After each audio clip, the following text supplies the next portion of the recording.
you hear from customers, you hear them use words that you put in your tone document. And that is so reassuring. When someone says, man, it just feels like Buzzsprout is on my team. Thank you so much for the help. You're like, boom, 100%. And then when someone does that and they say, man, you make this so simple, you screenshot that and you post it for your entire team to see, you make noise about it when that happens, because that is the coolest thing when you've defined your goal and then someone speaks it right back at you. It's the best. You know that feeling when you order your favorite meal, but it doesn't taste quite right? It's disappointing. Support teams face the same challenge: consistency. When customers reach out to your team, they expect the same great experience every time. But as teams grow, tone and messaging can drift, leaving customers frustrated. A unified tone isn't just about sounding good. It builds trust, streamlines communication, and motivates your team with a specific rubric for how to write a winning reply to a customer. So how do you scale without losing the human, helpful, on-brand voice that makes your team exceptional? Today's guest has the answer. I am thrilled to be joined by Priscilla Brooke, head of podcaster success at Buzzsprout, where she leads one of the most customer-loved support teams in podcasting. Priscilla has played a crucial role in scaling their support operations while keeping quality and tone consistent. She's also the host of Happy to Help, a podcast dedicated to raising the bar in customer support. It's a fantastic listen. I highly recommend it. Priscilla is here to share Buzzsprout's exact tone framework, the playbook that keeps their team aligned, engaging, and trusted by thousands of podcasters. Plus, she's just so passionate about support and has obviously built an amazing team. If your team has ever struggled with tone drift or robotic sounding replies, then this episode is for you. And remember, this podcast is sponsored by SupportMan, which connects Intercom to Slack with AI to give agents feedback and surface problems in real time. All right, let's get into it. So a couple years ago, well, I guess now it's like 5 or 6 years ago, we were a team of just 2 people on the Buzzsprout support team, and we were starting to grow into a larger team. And when you're smaller, it's a lot easier to kind of work in a unified tone. And for my team, me and this one other person, we worked together a lot. We were in the office sitting side by side a lot of the day. So it was really easy for us to collaborate and be aligned when it came to how we worked with podcasters via email. And I should say most of our support is email-based, written word. And so as our team started to grow, I realized that we really needed to have a better way to be aligned on the tone that we use in our support team.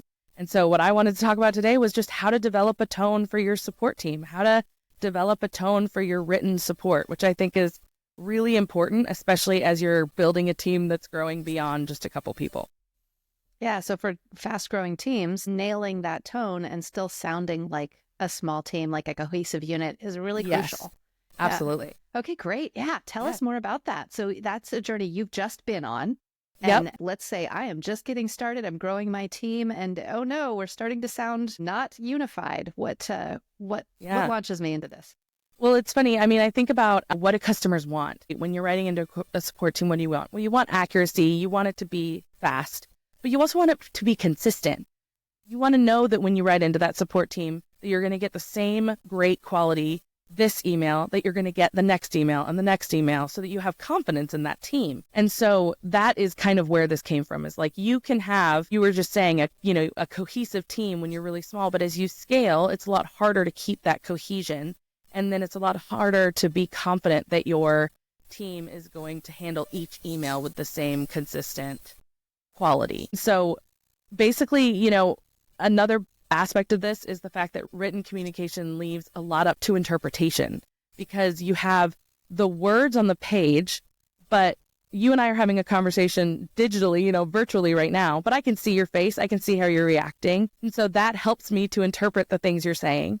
Whereas when we're writing, I don't see you. I don't see your body language. There's studies that have been done that show, I think it's like 7% of communication is verbal and everything else is nonverbal. So if you think about that, then you've got 7% of, your ability to communicate well when you're writing because you have nothing nonverbal. And so it leaves so much up to, I don't want to say chance, but it just leaves a lot of room. Imagination. Exactly. It leaves a lot of room. Yeah. And so writing a tone document and having a tone document very clear for your team helps them to work with an intention so that you at least have the best possible chance at making sure you're communicating what you want the other person to receive, if that makes sense. It does. Yeah. Well, so let me say this. Most support teams know that tone is important, but maybe can't quite define it. Can you tell us, what is tone? What is tone? Tone, it's a hard thing to define. That's real. I think it's so much about the feeling of how you leave an email. That's kind of how we approached it anyway, was, okay, what do we want our podcasters, in our case, but our customers, what do we want them to feel when they leave this email? Mm-hmm. And so that's kind of like, tone can come down to like super nuanced, like phrases and things like that. But when I think about kind of like a broader definition, what I'm thinking about is, how is this making you feel? What is the tone I'm setting for this conversation in a way that I want you to leave it with a certain feeling? So when I started to kind of step back and go, okay, I need to develop this document. I need to figure out what this tone is for our team and how I'm going to develop, like, how am I going to decide what the most important things are for our tone document? But then also, how am I going to communicate it to my team in a way that we can stay consistent with it over time, balance. So that's where I would say to start. Most companies are going to have a set of values. I think we all know some companies, they're more forefront and some companies they're not. For Buzzsprout, our values are in front of your face every day. We talk about them all the time. And so it's really a great place for me to start when I'm thinking, okay, what do we want customers to feel when they write into support and they leave an interaction with us? How do I want them to feel? Well, that's going to kind of depend on how our values are structured. And so that's where I started, kind of going through our values and what are the things that we find important in how we treat people beyond the reality of the product that we're supporting. It's kind of like, it's bigger than that. And then you want to look at your customer needs. So what is it that your customer is expecting? So when you're setting your tone, you might think, okay, well, I want it to be a super fun, casual, exciting tone. Well, if you work in insurance, that might not be the tone you want, because you might want a tone that's a little bit more professional because you're working with some really serious situations. But if you're working in podcasting, you might want a little bit more fun and casual document.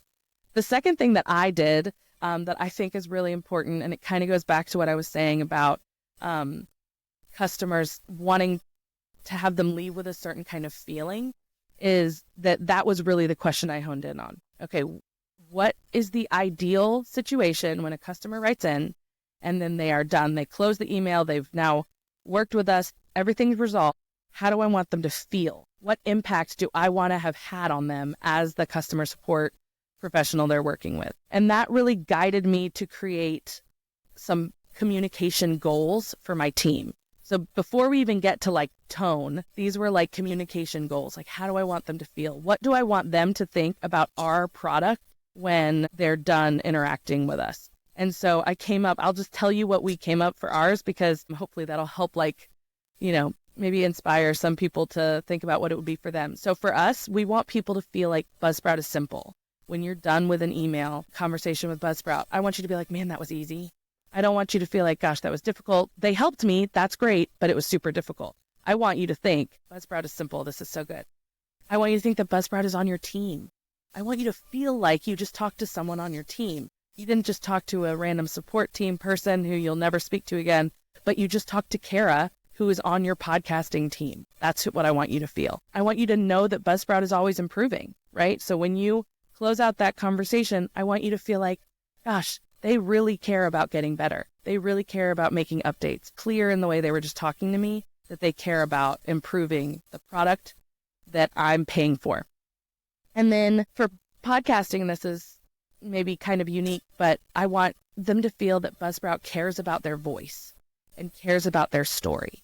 So it's more than just like, hey, I'm here for you if you need me, but I care about you. Like there's actually some care there. Sometimes I think about the way people approach customer support and it's like, I want you to feel like I care about you, but I actually want to care about you. And I want everyone on my team to actually care about the people who are writing in. And so I think the only way that you walk away with that real feeling of, oh, I feel cared for, I feel like they care about what I have to say, is if the people on the other side of whether it's an email communication or phone or whatever it is, that they feel that they actually care. It's hard to fake that, if you know what I mean, to say like, okay, how do I convince this person I care about them when I don't actually care about them? So we try to look at it in a way of, okay, we actually do care about the people.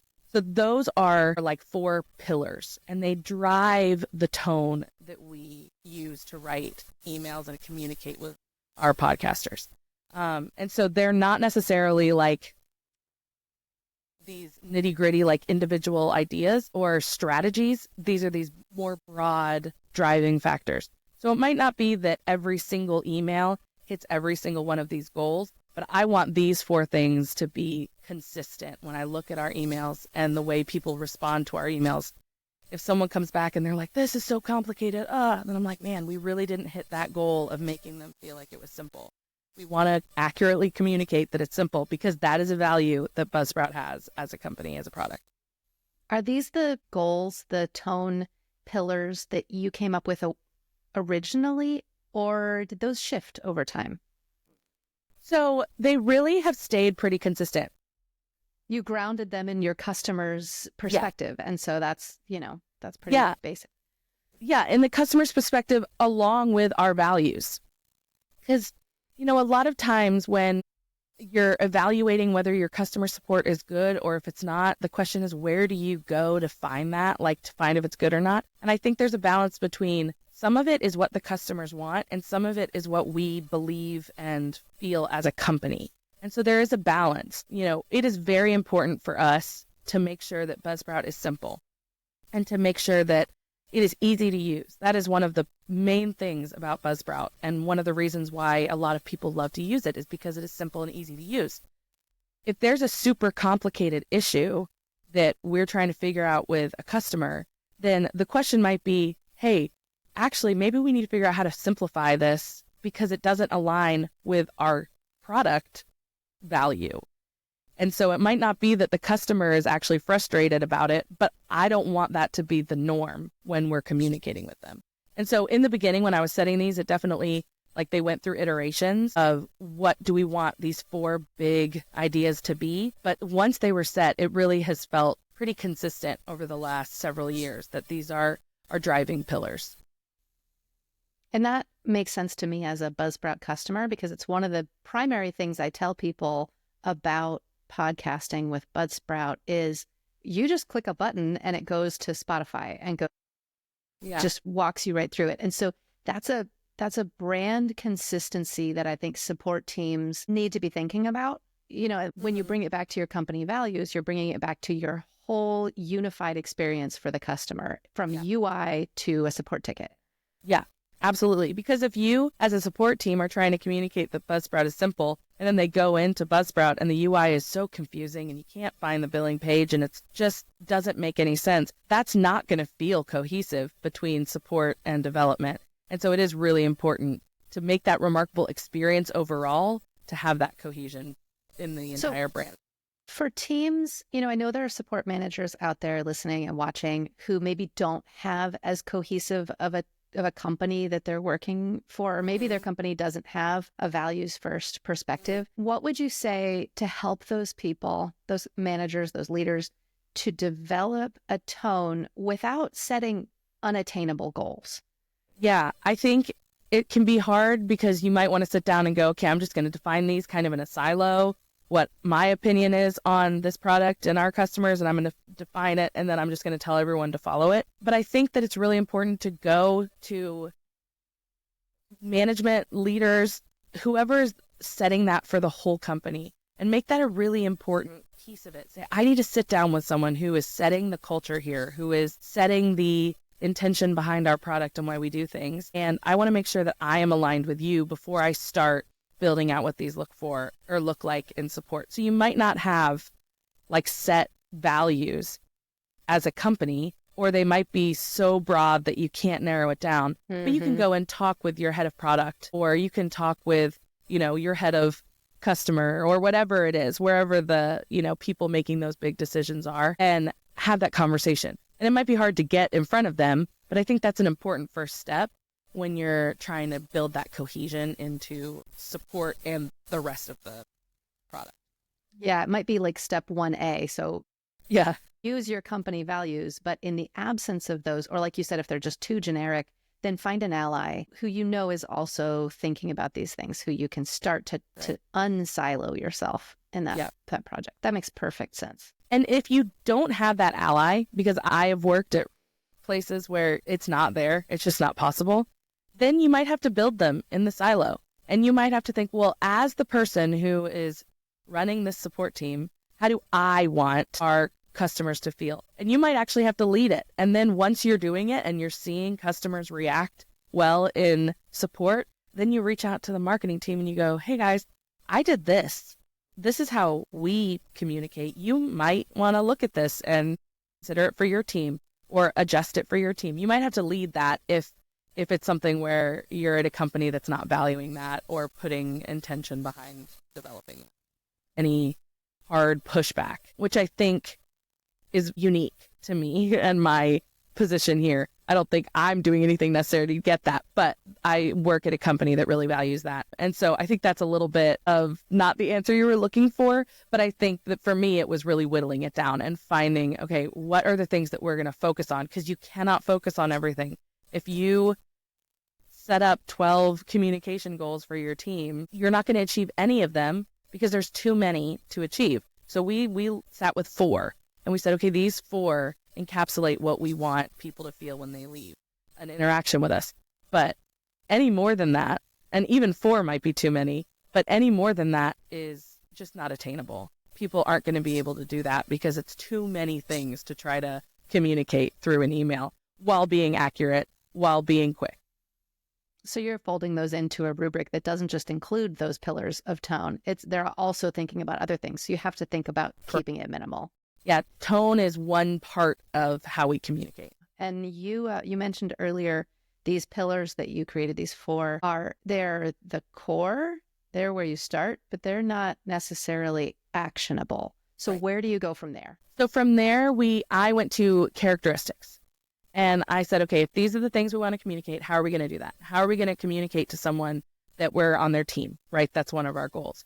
So, okay, what characteristics are we looking for that will communicate that? And so I'll go through these that we have here, because basically I took all of this and put it into a document, very simple, into a Word doc. Well, I guess not a Word doc, into a document inside of our project management tool, clarified this and kind of gave a lot of details about what this characteristic looks like and some examples of how this might sound in an email, so that when people are reading this, they go, okay, that's what that means. Like, that's what she's saying. And that's why we do it that way. So that when you're reading it or training people on it, there's the buy-in. So, okay, so the first thing I say at the top of this document is that all of our communication is intentional. When I was in college, I took a course on writing, and there were a lot of projects that we had to do that were like very intentional sentence structure projects. So it was like, it wasn't write a 4-paragraph or a 4-page research document on whatever. It was like, write 1 paragraph,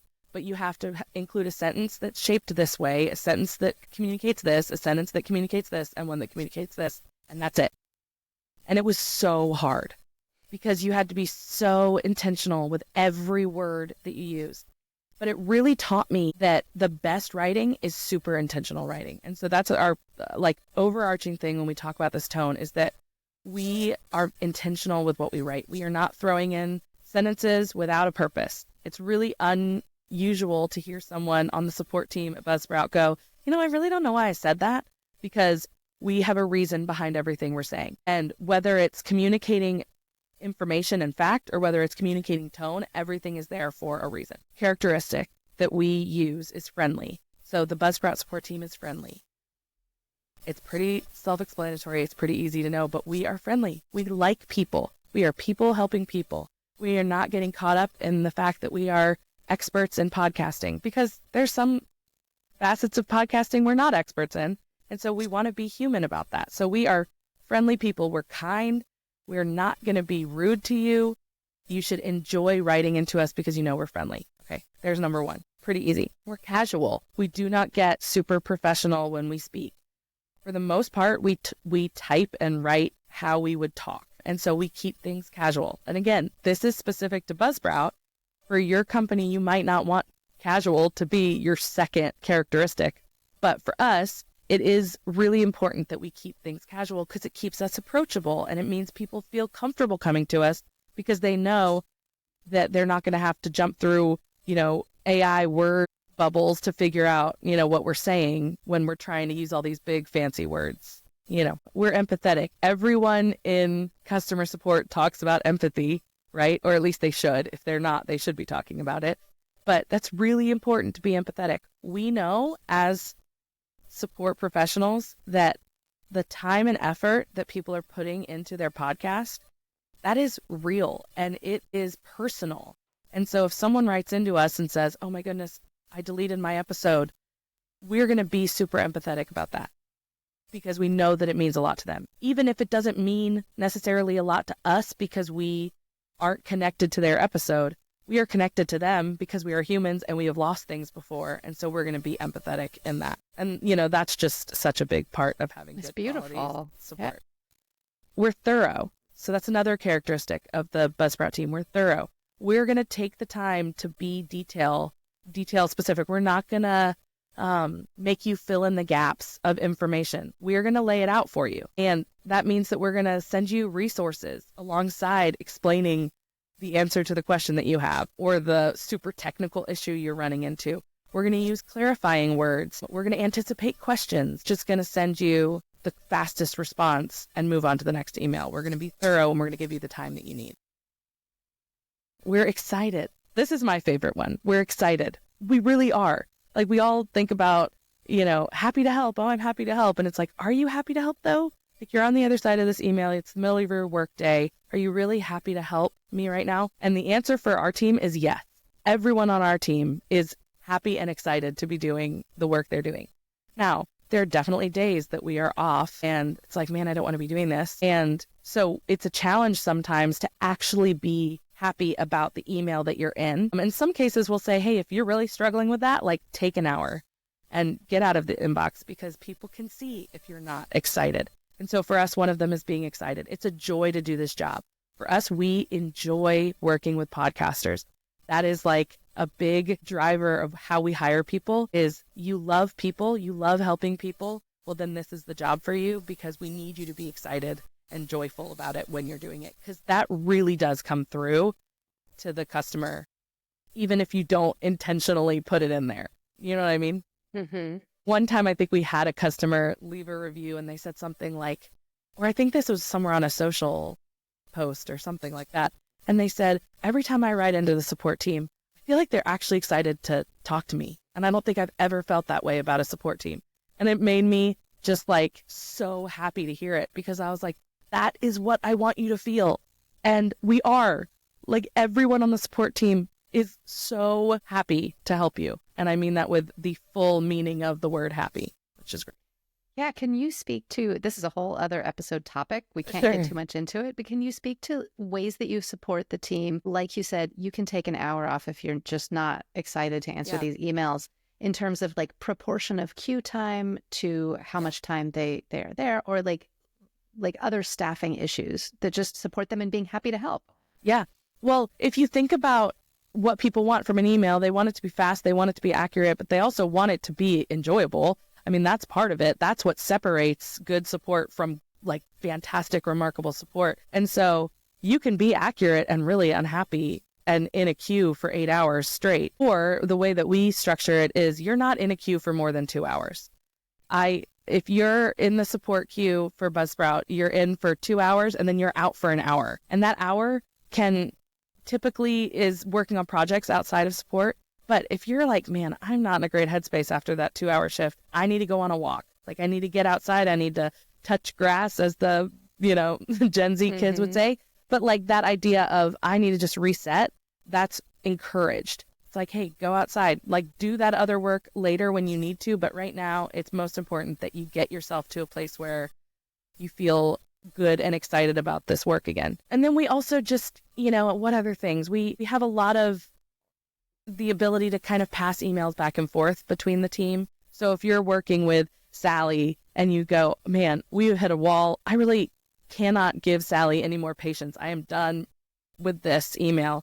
You have the freedom and are encouraged to pass it along to someone else who has a fresh reserve of patience or empathy for Sally, and they can come in and give that to me. And so I think that those kind of things that are just known, and it's known that at any point, if you need a break, you can get up and take a break. I've heard horror stories from other support teams where you cannot leave your seat, or you have to start a timer when you walk away and you only get 30 seconds to be away from your computer. Like, that is not going to put your team in a headspace where they are excited and happy to help people. It's just not. And so we try to be really intentional about saying, hey, you know your own mental space better than I do. And so you make those calls and do what you need to do to get into that. And if that means, taking some time and going outside for a few minutes so that you can come back and do better work, then I'm okay with that. It sounds like making tone a really important part of the whole conversation really reinforces that. Like, in addition to the staffing choices that you've made, just as a support specialist, knowing that I'm essentially going to be measured on these elements of tone makes a big difference to just knowing what the leadership prioritizes. Yeah. Can you just connect the dots for me real quick? So you mentioned the tone pillars and the characteristics. Do those characteristics map to the pillars? Are they sort of like under them? Yeah. So if you look at those goals, those pillars that I said in the beginning, and then you look at these characteristics, they are going to fall into it. So, we're excited and we're empathetic and we're friendly. All of that kind of maps back to the characteristic of Buzzsprout. So the casual is back to Buzzsprout being simple, right? Or friendly, we're on your team. The encouragement, we're on your team. We're always improving. That's the thorough side of things, right? We're always going to be really thorough with how we're explaining something because we care about the technical stuff too. We're always trying to get better. We care about your voice. So we're going to be empathetic to when you run into an issue that you can't resolve. We're going to be empathetic there. So all of those characteristics map back to one or more of those pillars in a way that reinforces that as a feeling when someone leaves an interaction with us. Is there another layer too? So you've got your goals and then your characteristics. Do you have examples you provide the team or like specificity? Yeah. So within each characteristic, I'll talk about why we are communicating that way. And so how that like maps back to one of those goals, but then also some examples of what that might look like. So for example, with empathy, when you're trying to be empathetic with someone, a lot of times people think that means apologizing. But that's not what it means. Empathy does not equal apologizing. Sometimes you can apologize and there's empathy in that, but they are not the same thing. And so in our tone document, we'll explain like, hey, this doesn't mean we apologize for things that aren't our fault, but it does mean that we can relate with someone and be there for them and care about them. And here are some ways you can do that. Here are some sentences or some phrases that will help communicate that in a written way. And then we'll include strategies underneath that too. So for example, speaking on empathy, if you are writing an email and you want it to be empathetic, don't put your empathy aspect at the very end, because by the time someone gets to the end of your email, they've already decided the tone. And so if you have this empathy part at the end, they're not going to believe you. At least in my experience, they don't believe you. So lead with empathy. Start strong. Like, that is what I want you to get out of this, is that I care about you and that I care that this thing happened. So I'm going to lead with empathy before I get into starting to solve the problem. That sets the tone for the rest of the email. And so we'll put those kind of strategies under each characteristic so that when you're training on this document, you really have a good idea for, okay, if I'm being thorough, that means I can use sentences that start with, let me clarify, or I hope that makes sense is a good one at the end of a sentence to say, does this make sense? I'm giving you the ability to say it doesn't, because I want to make sure that we're on the same page here. Does that answer your question? It does. And it really gives me a picture. And I think we'll create a resource that's maybe an example document or a template that kind of follows that sort of, let me think, goal, characteristic, example, strategy kind of framework. Yeah, I love it. That's brilliant. And you mentioned training your team on it. You're training your team now as they come on. But when you first developed this document, there was a time when you had to introduce it, right? Yeah. Right. Yeah. So we sat down, we did it well, I think some of us were remote at the time, so we didn't do necessarily all of it in person, but we did it all synchronously. So we were together and we walked through every piece of this document together as a team. Actually, now that I think about it, we were all together. We were at one of our team meetups, our company meetups. And so we were all in the same room and we went through it piece by piece and we discussed even more than what was written on the page. And I went and I pulled examples of emails that showed this tone really lined up with these goals and showed these characteristics. And so it helped to see it in real examples, because I think that, training new people that come on the team, that's really important, of course. But when you're building this and you have people on the team already, it's going to be harder to get them to kind of move into that tone because they've already been writing in whatever way they've been writing up until now. So it was really important to take the time that was needed to go through all the examples and everything and to really have a discussion about why we're doing it so you get buy-in from everyone on the team. It's really a change management initiative, and something you said earlier is impactful, that when they have an understanding of why we're doing it, you get buy-in from them. Yeah. Yeah. Did you feel any resistance or can you imagine, well, let me say that a different way. Was there any resistance to that change? Outwardly, no. So when you're sitting there and talking with everyone, we were all in agreement and it was great. In practice, you could see some. So there would definitely be times where the intentionality behind our emails wasn't showing up. And so and this was, years ago when we were first trying to get this habit, there were definitely times where I was like, hey, did you take the time to think through the tone of this email before you sent it? And I'd be like, oh no, I was moving too quickly or something like that. And so it definitely took some time in some cases for the tone to become a habit that was not necessarily having to be worked on every single email. But for the most part, the buy-in was there. It just took some time to get it in practice. Yeah. Were you using a QA system or some kind of conversation review at the time? Well, this was several years ago, we had a very relaxed email review process. And we've since really shaped that up a lot more. But back when we first were defining that tone, our email review was a lot more relaxed. It was just me selecting emails, getting together with the support specialist and reviewing it with them. And there wasn't a rubric necessarily. We were kind of relating it back to that tone document, but it wasn't anything super structured at that time. Now it's a lot more defined, and our measurement there is a rubric that we're measuring emails against, and the way we select emails is different, and all of that is a little bit different of a process. And so now, don't want to jump ahead, but now the way we review those emails is we select 5 random emails a week. And so we're constantly reviewing emails. So it's a weekly thing, which I think there's something really beneficial about doing it weekly. So, this week I'm reviewing 5 emails that I wrote last week. So it is fresh in my mind. It's not from 2 months ago. And we have a rubric where we measure them against, are they educational? And so that, the thorough falls under educational, right? Like encapsulates some of those characteristics and some of those goals. So are they educational? Are they accurate? Accuracy is a really big deal, right? Needs to be correct. Are they clear, and are they human? Those are the 4 scales that we kind of measure our emails against. And then we rate them, and that's how we go through that. It sounds like that QA rubric grew after your tone document, and your tone document kind of informed it, which is now I'm realizing kind of an unexpected benefit of developing this tone document, because then it really informs your QA as you build that. Yeah, it did. It definitely did. Sat down as a team and we said, okay, these are the characteristics that we have all decided are important. And we want to have a better way of measuring if we're meeting those goals.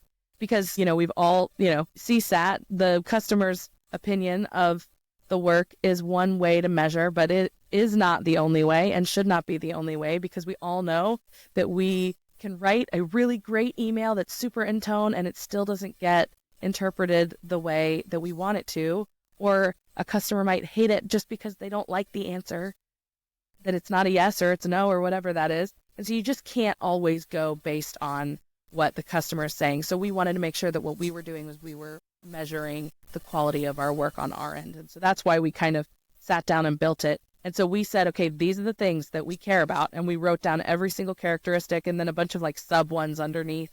And then we figured out how to come up with, we were looking for 4 scales that would kind of encapsulate all of those things. And so we came up with educational, accurate, clear, and human. And as a team, we developed that rubric because, again, it's all about buy-in. And we're a small team. There's 6 of us. And so it's pretty easy for us to sit down and do those things together. I would imagine it's much harder when you have teams of, hundreds, obviously. But you might be able to get your leads together and get them buy-in, and then they can with their smaller teams. It was a really great way for us, and it has been a really cool process to do consistently as a team. I guess I'm going to ask a question just kind of around speed bumps and cooperation from the team. So you developed this tone document and you pretty much knew what you wanted in it, but you also wanted to get buy-in and collaboration from your team. How did you balance those in terms of, like, someone gave an example that you then folded into the document as it evolved over time? Yeah, I mean, with a lot of respect and authenticity and honesty, I think, you sit down with your team and you want feedback, and not even just feedback, you want input, because a lot of times, I mean, I don't know if it's clear from this recording, but I am a talker. I like to talk. And so it's hard for me sometimes to be quiet and let other people speak first, especially. And so, I think I was very intentional when we were having these meetings, when I knew what I wanted and I knew what my opinions were, but what I want is for the people on my team to have their thoughts be heard, not feel heard necessarily always, but be actually heard. I want them to know that they are heard. And so I would sit back and be silent and let them have their input and share their thoughts. And then in some cases, you might have to tactfully say, okay, this is important, and what you've just said is important, but it's not one of our pillars. It doesn't align in this way. And so while it's important that is a way we talk to someone, it's not something that's going to be measured in this rubric. And so finding tactful ways to express that with, a shared trust, right, between the team, I think is hard sometimes, but is important without making people feel like, oh man, I don't want to ever speak again. So you have to be really careful in that way. For me, a lot of it was able to be done because we have such a small team that has a lot of shared trust. And so you have gone back over time and adjusted that document. It's been several years since you created it, right? Mm-hmm. What does that revision process look like for you? It really is, probably should be more consistent, but it really, for me, is just every time there's someone new that comes on the team in any part of the company, they'll read through the document. And so I always want to make sure I look through it. I make sure it's refined in any way. If there's things that have changed, I update it then. There's not so much of a consistent go back every 2 months and look through it. But typically it's a couple times a year that new people are coming onto the team. And so at that point, I'll go back and I'll revise it and make sure that everything is still accurate, or if something has changed or if we've decided that this is no longer important, then we'll adjust it. But I don't have like a consistent process for that yet, great. But maybe that's I should. I mean, it sounds like the trigger is really people coming on the team, or you notice a change that needs to be made. Right. And that's just as valid of a trigger for doing it as an arbitrary amount of time. Well, and the reality of the situation is this hasn't changed a ton since we built it. The things that we care about as a company, the way that we want you to feel as a customer, that hasn't changed.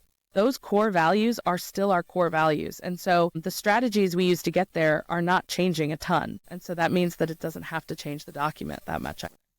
Also, you mentioned training.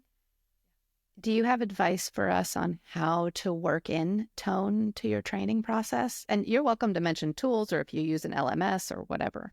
Yeah. For training, I usually will have someone on the team. It usually isn't me. So I'll usually have one of our senior specialists meet and walk through the document with the new hire and make it really personal, the same way that we did it when I was training them, and say, this is why we do it. Here's a strategy for how to make sure that you're able to be empathetic.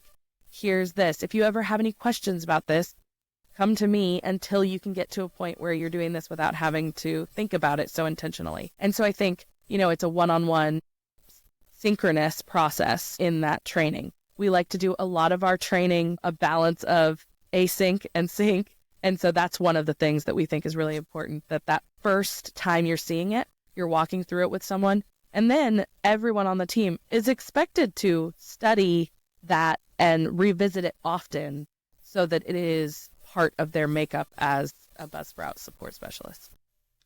So let's say they do that and they're trained and they're reviewing it, but a support specialist just is consistently not quite getting tone right in their QA. What's your go-to for communicating that, correcting that without making them feel like they're in trouble or losing an amount of dignity? Yeah. Well, it'll usually come up during the QA. It'll usually be that we go, hey, you're consistently getting not great scores on this human side of things. And so I need you to go out of your way to do that. Or what I'll do is I'll pair them up with someone who's really good in that area. And I'll say, I want you to study Brian's emails because he is so personable and he never misses a chance to celebrate someone. And I see that sometimes that's not one of your strong points. Like other things you're really great at, the tech you have down, but the celebrating people, it doesn't come as naturally to you, but it comes really naturally to Brian. So I'll pair them up with someone who's really strong in the area that they're weak and help that kind of crossover training work a little bit. And most of the time, there are plenty of ways. Most of the time when I run into those situations where someone is lacking in one area, they are excelling in other areas. And so you can really balance it. You can say, hey, listen, you are really good in ABC, but in this last one, this is not where we need it to be. And we all hold ourselves to a high standard. And so we got to figure out how can we work together to bring this up. And so I think, if someone is really struggling in every area of our kind of rubric, that's going to be a lot harder of a conversation, but most of the time that's not the case. So we talked about how you measure this with your QA system, but how do you measure the success of your tone document and of this process? There is a higher level of consistency when it comes to our emails. And that is because of the tone document. It's because we've all gotten on the same page with what we expect and what we want our podcasters and customers to feel when they reach out to us. Also, just you hear from customers, you hear them use words that you put in your tone document. And that is so reassuring. So when someone says, man, it just feels like Buzzsprout is on my team. Thank you so much for the help. You're like, boom, 100%. And then when someone does that and they say, man, you make this so simple, you screenshot that and you post it for your entire team to see. And you say, Kara made Sally feel like this was simple and accurately communicated that. Shout out to Kara, who was successful in doing that. Everyone else should read this email and see how she did it. You make noise about it when that happens, because that is the coolest thing when you've defined your goal and then someone speaks it right back at you. It's the best. And then people outside of support have reached out and said, hey, can I see your tone document? Because I'm working with our Facebook moderators and they are struggling to find that tone. And so I would love to have some of those strategies for my team. Or, hey, our marketing department, our marketing tone is different, but I want to make sure it aligns with what you've done in support or how you've built this. And so kind of that, now it's a tone that the support team has set and that we are following, but the rest of the team is starting to use that as a guide for themselves. And so that's really what we've seen over the last several years. And it's been really rewarding to see that and to see how just writing down the things that you're already doing when it comes to tone and when it comes to how you talk to people can have such a big impact on everyone in the circle. I love it. That brings it full circle from creating that document to just releasing it into the whole team. That's a wrap on today's episode. Huge thanks to Priscilla Brooke for sharing Buzzsprout's process for keeping tone consistent. As a quick recap, to refine your team's tone, step 1, analyze company values. That's where your support pillars, step 2, will come from. Get all of that into a tone document and then communicate that with your team. Do you have a favorite takeaway from this episode? I would love to hear it. Drop me a message on LinkedIn or share your thoughts in the comments. And if this episode was helpful, subscribe, leave a review, or send it to someone in support who needs it. Finally, if you liked this podcast's focus on tactical processes and you use Intercom, check out Support Man for instant AI quality review in Slack. That's all for now. See you next time on Live Chat with Jen Weaver.